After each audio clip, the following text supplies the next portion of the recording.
Hello and welcome to Stand Up World, episode 83. It's a great episode, a great day, coming to you live from the United States of America, where men are men and sheep are seat covers. I have no idea what that means. But we're here. Let me bring on the producer of the show to say hello. Very beautiful and talented and hard to put up with, Kaylee Zellick. Hi, Mike. You're such a liar. Why? you aren't hard to put up with? I'm so easy to put up with. Yeah, they all say that. Anyway, my wife thinks that same thing. Oh, I'm so easy to be around. Yeah, sure you are. Okay. Anyway, we have a great show today. Don't you think? I think so. Yeah, I've been wanting to have Adrienne Iapalucci on the show for a long time. And she's got a new special out on Netflix that we're going to talk about. It's kind of going to be this is a big plug is what we're doing. We're plugging this great special and this great comic. And I'm really looking forward to talking to her and for hopefully some of you checking her out and becoming the fan that I am. So let's just get going, right? Yeah, let's bring on the Dark Queen. The Dark Queen. It's the name of her special. Look at you. Adrienne Iapalucci, how are you? Good. How are you? Really nice to meet you. And also, I wanted to have you on here for a long time. I'm a big fan of yours, and I also God. That's so nice. No, are you kidding? You're my kind of comic. You know. Oh, okay. I just like I quote you all the time. You know. It's so funny because I wouldn't even think anyone knows who I am. Who are you? Nobody. No, you are. You're come on, man. You're a great comic. Well, thank you. You know, I just, last week I had this podcast that just went up about a friend of mine, Ed Bluestone, who was a big New York comic in his day. Yeah, I remember him. Michael, was it Blouse? I guess I know his name is Blaustein. I'm probably saying it wrong. No, Michael Blaustein is just maybe a few years ahead of you. Ed Bluestone was ahead of me. He when I got started, he was a big guy. He was on the Tonight Show all the time. He was like Stephen Wright of his day, or Jeselnik of his day. But and he really dark stuff. He wrote that he came up with that magazine cover. If you don't buy this magazine, we'll kill this dog. For National Lampoon. Did you ever see that cover? Mm-mm. That was their biggest selling cover. Yeah, it makes sense. Everyone loves dogs. And that was his act into a nut T, And yeah. And your stance, the way your pacing, everything reminds me of Ed. I gotta look him up. Yeah. He just passed last week. He was sad. in his late 70s, and he kind of quit show business. But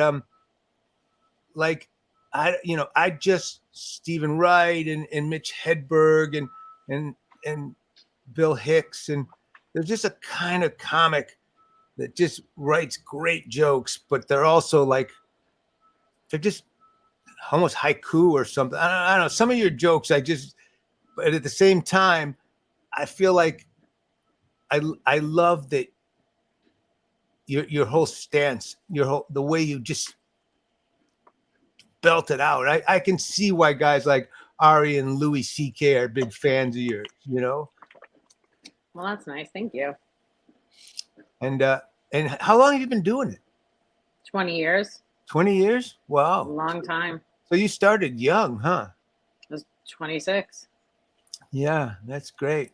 That's really great. Yeah. I started when I was 17. So I was just to me, it's like. So you've seen the business really go through a lot of changes. So many. And then I was a comedian, and then I stopped doing stand-up when I was about 30 and just did behind acting and some behind the camera stuff and directing and writing. and then got back into stand-up. What do you prefer? Like being behind the scenes or like on stage? I like stand-up. I like stand-up. I went away from it for 28 years. I think it's a great, it's, you know, the best thing I like about stand-up is what I hate about directing movies and TV and shows and writing. I don't like hearing notes from people, you know? I could see that, yeah. You know? Especially if you don't agree with them. Yeah. No, if they're good notes, great. But to me, the stand-up is just your own thing. You just do it. And the best comedians don't care. Just want to do it their way, you know? Sure. I get that. They want to do it their way. I directed Bill Burr's special, Paper Tiger. I love that special. In London. And I remember this Netflix executive wanted to give him notes. So he told me one of the notes. Mm-hmm. I said, don't even bother giving him that note. What was it? It was a note about it. He mentioned trans something on the guy's head, and it wasn't even an anti-trans joke. And the guy said, I said, don't even bother. Yeah, don't tell him. He's not going to care. He's not. I'm one of his best friends, and I directed it. He wouldn't listen to a word I said. Yeah, you know, and he trusts you, and he trusts me. So, and the guy goes, yeah. So about an hour later, the guy shows up, and I hear him. We're walking up these steps, and I hear him give Burr the note, and Burr goes, "Why would I listen to a fucking idiot like you? I've been doing this 25 years. Why the fuck do I need your opinion on what should and shouldn't be in my fucking set?" Right. Yeah, they don't know. And I thought, God damn, that's why he's so good. That's why, because he just wants to do what he wants to do. He wants to do, and you don't get to do that, even if you're Woody Allen on some level, maybe Woody Allen, but most directors, you always have to go, okay, all right, let's try it that way. All right, yes, okay, I'll change that. It's never as purely just. That's true. This is the way to do it, because I'm the guy standing there with the microphone, you know? Right. Yeah, that makes sense. Burr was just at the Cellar last night. Was he? Oh, is he going to do an SNL this week? I'm not sure, but I just saw him on, they have you could see the cameras of all the stages, so I saw that he was there. So he might be, because he was going from stage to stage. Yeah. And then I heard that he was in Boston. He jumped up at the laugh. But I went away from the whole thing, and he was in one of my movies, and he's a big part of why I got back into stand-up. You know. That's awesome that you're doing it again now. Yeah, I love it. Especially I'm 65. You know, I have so little to lose. It's That's so true. fun. But staying on you, I feel like you have what it took me being this old and also having you on stage coming out with energy like you have nothing to lose. You don't give a fuck. And I don't really have anything to lose, though. But I also so this is one thing I've heard is like some people will just think I'm trying to like be edgy, or I'm like, no, these things I'm saying I don't even think are like edgy. It's just how my brain works. I think it's also just how I grew up too. Like, my whole family's like that. And my friend from grammar school killed himself, and all of us went out to eat after, and I was like, oh, this is where like this dark sense of humor came from, because everyone is just so dark that I went to like elementary school with, and just kind of grown up in the Bronx, I think, and being like a native New Yorker. It's like how my brain works. Yeah, and I've watched your stuff quite a bit, and I don't think it's that you're trying to be edgy. I think you're consciously not filtering yourself. No, I'm not. You're just whatever. Hey, I think this is funny. I'm saying it. Right? Yeah, and that's kind of it. Listen, I don't know that that's good or bad. It's good. It's fucking good. It's not good though when you're on the road as an unknown person and people are just taking a chance on a woman and then they're like, this is not what I signed up for. I mean, just like preparing for this special, it was a hard tour because I'm still a relatively unknown person, even though I'm doing it for a long time. So I'd have like 5 or 6 people in the audience who would know me, and then the rest were there by chance. And like sometimes it would go great, and sometimes I'd walk people, and I'd walk people on the right, and I'd walk people on the left, and it was like a hard tour.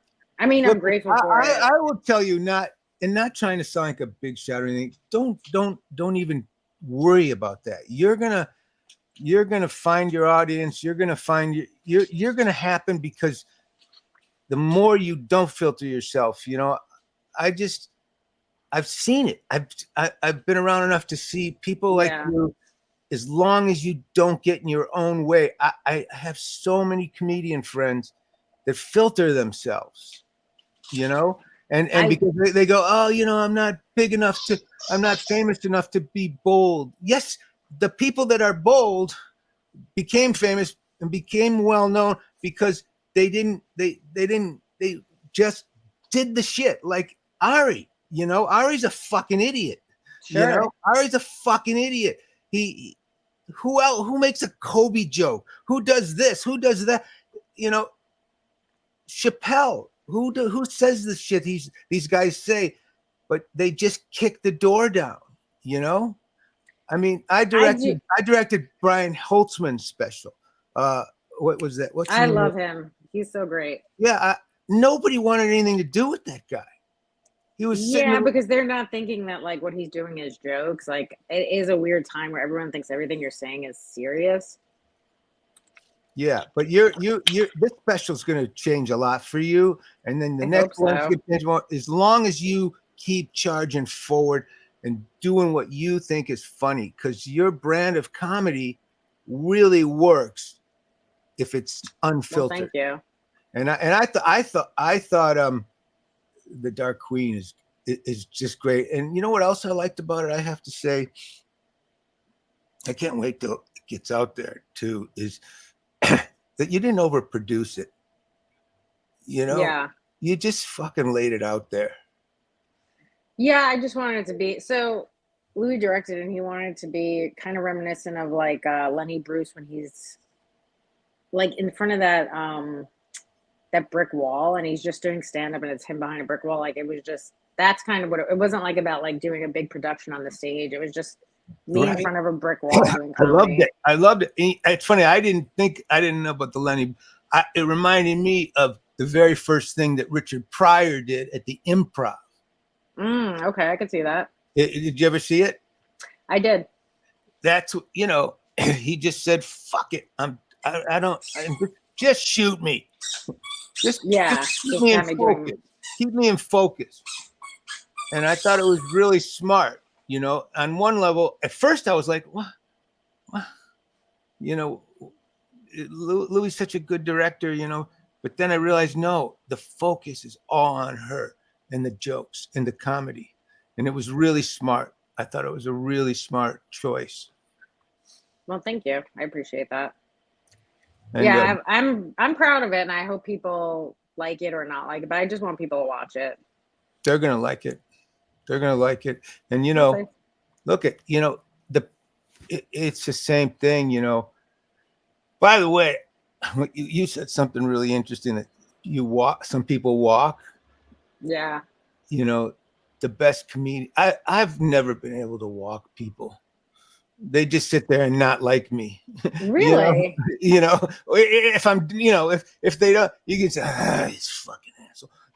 But Holtzman walks people. Paul Mooney used to walk people. Richard Pryor would walk people,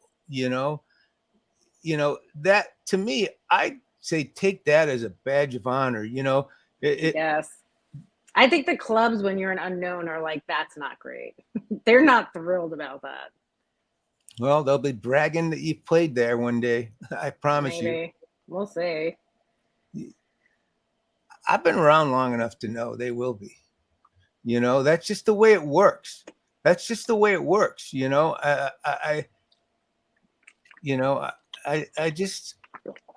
remember running into walking down the street in San Francisco one day with my son when he was a little kid, running into Chappelle, and he was telling me how bad his career was going, and everybody's mad at him all the time, and he's always getting in trouble. And How long ago was this? This was years ago.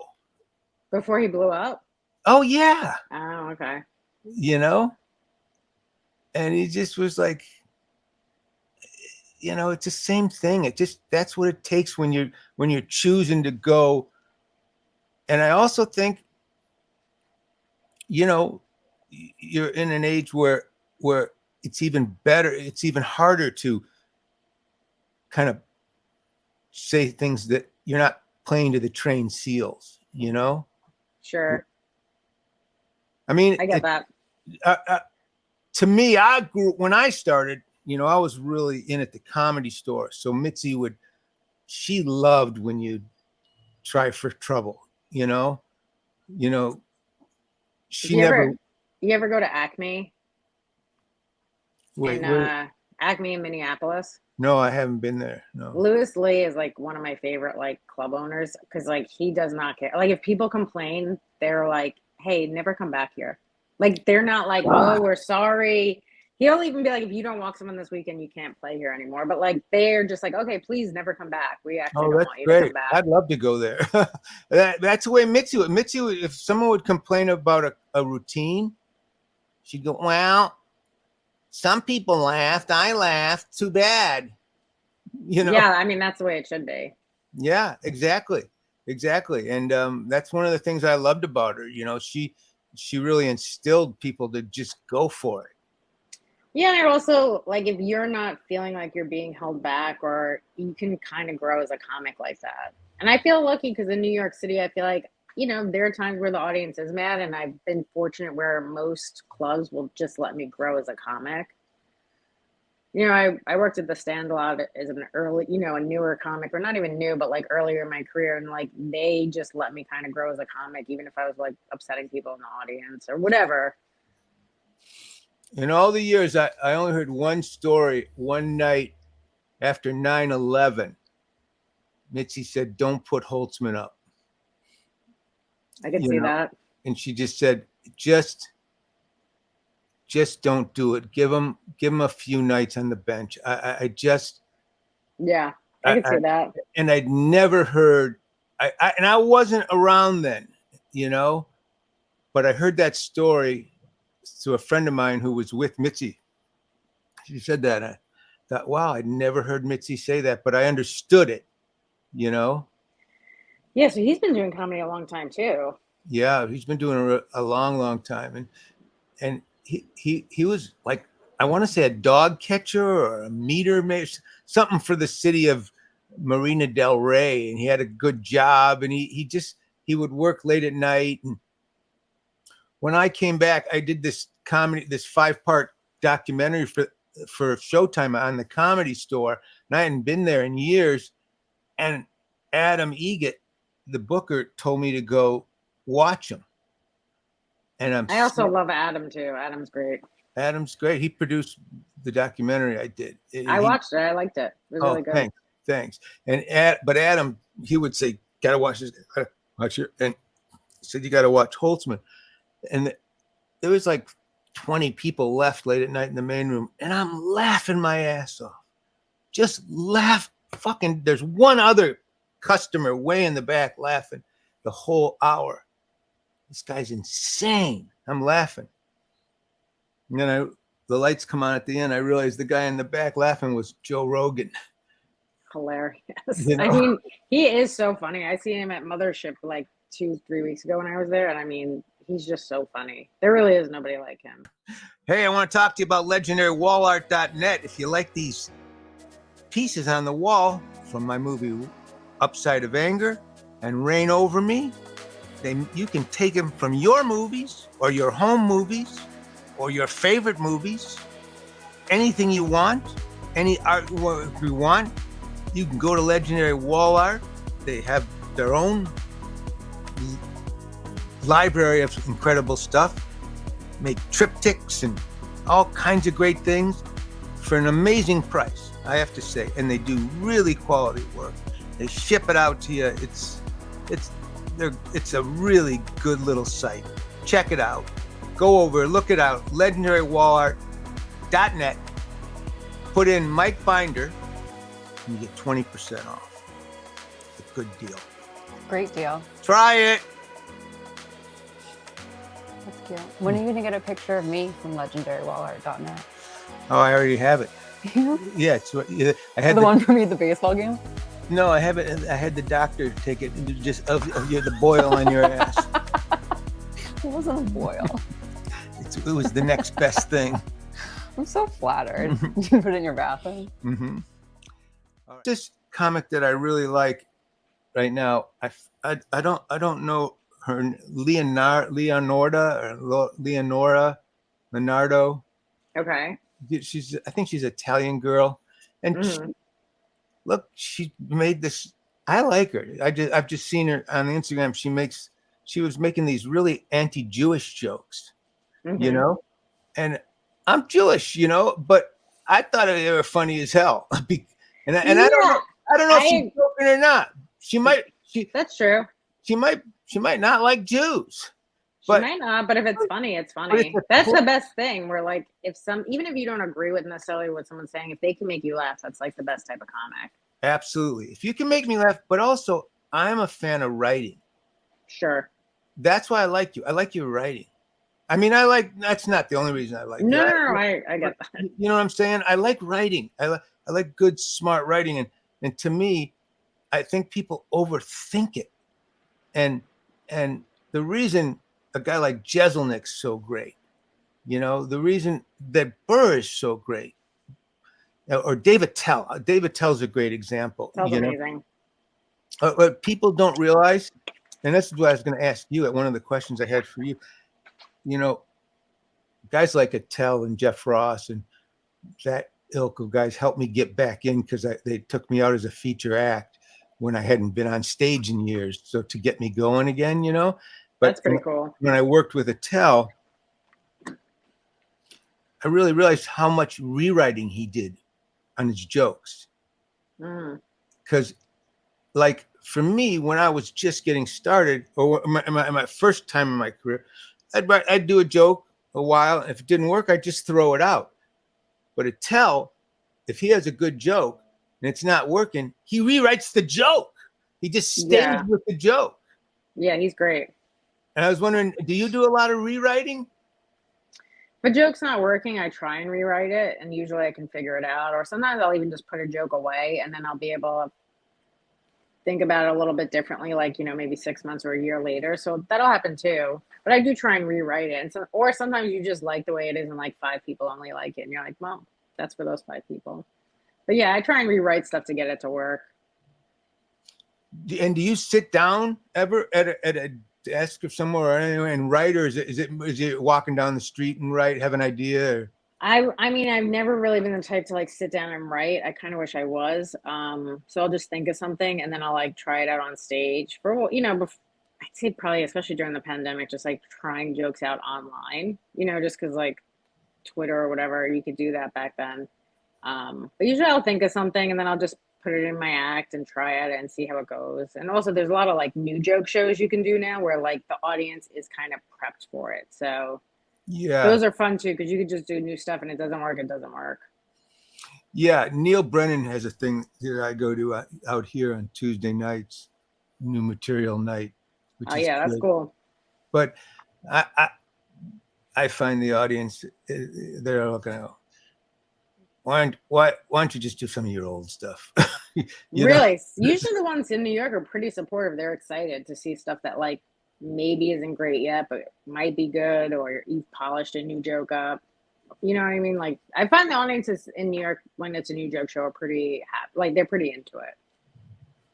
So when you say you started 20 years ago at 26, were you, as a younger than that, were you a fan of stand-up comedy? What got you into it? I've always liked Saturday Night Live, and my mom actually started doing stand-up before me. And your mom did stand-up? Yeah. Wow. So she kind of got me into it. She took me to my first open mic, She got me into it, and then she would always like stop and start and stop and start. And then once I was like 6 years in, I was getting like a couple of things, like, Last Comic Standing or Montreal. She was like, "Oh, I'm gonna start again." So, yeah, that's kind of how I got into it. My mom. So do you got to take your mom on as an opener when you go on the road now? No. No, I was gonna say that'd be Definitely. I fun. mean, like I could, but like that's not like something No. I don't know that our acts would be great together. Maybe it would be okay. My Is mom's she actually funny? fairly. Is She she is funny, fun? but she's fairly dirty. Like she's like way dirtier of a comic than I am. Yeah, you're not dirty. You're just kind of Dark. Yeah. dark. Yeah. It's like it's the same thing. Like people always will talk to me about Louis being dirty. I'm going, Louis C.K.'s not dirty if you think about it. He has some dirty jokes, but overall he's not. Yeah, I'm actually a really big fan of his. I think not only that, I think he's a great director. I think that Live at the Comedy Store is one of the best directed specials I've seen. He's amazing. I mean, he's probably the funniest person I know. He's amazing as a stand-up comic, and just like hanging out with him, it's the most fun. And he's so talented. Yeah, like he really had a vision for the special. Because a lot of times people are like, "Well, I don't need a director. I can just get on stage," and you don't realize how important that actually is to a special and someone having a vision for it. Yeah, yeah, it's really. But I just found I never see him as dirty. I just see him as just unique, even He's he had not really this great dirty. masturbating joke about 9/11, about the Oh two yeah. towers, and someone said, just kind of that was just you said something negative to me about it, like just a jerk off joke. I said, no, that's just a perfectly written, worded joke. It was a great joke. Yeah, he's not really. I mean, he has a couple of dirty bits, but overall, he's not. Yeah, yeah. And then the other guy that I really like, I wonder if you know him, who's coming up right now, is this guy, Jeffrey Asmus. Oh yeah, I know Jeff. Jeff's really funny. Yeah, he writes really good jokes. He does. He's a great joke writer. We did the Nasty Show together last year. What's Montreal. the nasty show? What is that? It's a show in Montreal during the comedy festival where, you could do like dirty stuff. I think they expect a lot of dirty material on there, and yeah, he did great. He's very funny and a nice guy too. Yeah, really nice guy. I met him in Boston. I was there playing Knicks, and he came in one night. But so your special goes up November 12th, right? Mm-hmm. A week after the election, so 6 more days. Well, we are after the election. Right. No, I'm saying so. I just thought it was interesting that it's like a week after the election where like we didn't know, like when they gave me the date, I wanted it like before the election. I was like, but no one's gonna know how it's gonna go. Yeah, that's right. That's right. Yeah. That's what happened with the Comedy Store documentary aired. The first night was 2 nights before the election. I thought nobody's going to be talking about it. We're just going to get drained, But people have talked about it. No, it was good. Plus, it was 5 weeks of it, so people were Right. tired of talking. I think everyone's tired of the election now. Yeah, yeah. But I think so. November 12th, it's going to be really good. And are you going to be able to get a lot of press for it or something? You're going to get out there and try to get. I'm going to do all the podcasts. I'm going to Austin. I'm doing Rogan. I did Your Mom's House. I'm going to do a bunch of podcasts out there. And then are you going to come out here and do like Bobby Lee? I'm going to come out to LA. I'll see what I could get on. I don't really know Bobby Lee like that. I'd love to do it, but I don't really know him. So. Okay, well, listen, sidebar, let me help you try to get on some of those podcasts. That'd be awesome. Yeah, I'm going to come out there for about maybe 10 days in December. Okay, good. And then I'll rope you into doing my show at the Laugh Factory on a Monday night. Nice. I'll do it. Yeah, we've been having fun. But listen, November 12th, The Dark Queen. I can't wait for people to see it. I know. I hope people watch. Even if they hate it, I still appreciate them watching it. I hope a lot of people hate it. I'm sure a bunch will. And with social media, everyone wants to like inbox you and tell you their thoughts. Yeah, which I think is funny. But I find when people don't like it and they shit about it, other people go, okay, I got to see it. That's true. Yeah. So I think maybe if people do hate it, it'll make other people want to watch it. That's right. And then I'll find my people. My people. My people. You are my people. My people. That's great. Okay. Well, listen, I really appreciate you coming on. Thank you for having me for a long time, and I'm a fan of your work also. So it's nice to meet you. That's really nice. And Carmen Lynch just always says the nicest things about you too. It's funny when we were talking about Jeff, I was going to mention Carmen because she writes. Carmen's great. Yeah, she's a great joke writer, Carmen Lynch. I like her a lot. Yeah. Guys, go watch her special. It's on YouTube. And if you speak Spanish, go find it on one of those Spanish networks because she's got it in 2 languages. Yes, impressive. I can barely do it in 1 language. Absolutely, same here. Okay, thanks a lot, and thanks for having me. Okay, that was good, huh? Yeah, that was great. Yeah, it was great. I'll tell you. Listen to even the yapping dog next door liked her. Are you talking about me? No, yeah. You're not I've never called you a yapping dog. Not yet. To your face. Listen, folks, ladies, gentlemen, moms, dads, check her out. You're going to like her. She's really, really good. She's really unique. And I don't know. Just, if you like Stephen Wright or Anthony Jeselnik or Mitch Hedberg, if you like your comedy a little twisted, you're gonna love her. And I can't endorse her more or recommend her more. So that's our show. We're at the Laugh Factory this Monday night. We have an incredible show. And what else? Where can they find this beautiful podcast at? They can find us on Apple Podcasts, Spotify. They can sign up for your newsletter. That's amazing on standupworld.com, on Substack. You can find us on X, YouTube. We're all over. Grindr. Yeah, you're on Grindr. But also, here, text me 5544 to get information on all the Mike Binder and Friends shows and get on my guest list if you want some free tickets, some free shit, some info, whatever. That's it. But text Mike to 55444. Isn't that what I said? No, you said 5544. 55444. Well, it's going to be on the screen. So, but you're right. There's a lot of people that are listening. So you saved my ass once again. Yep. And that's it. That's our show. See you next week. Thanks a lot for coming. I love you. I love you too. I'm not talking to you.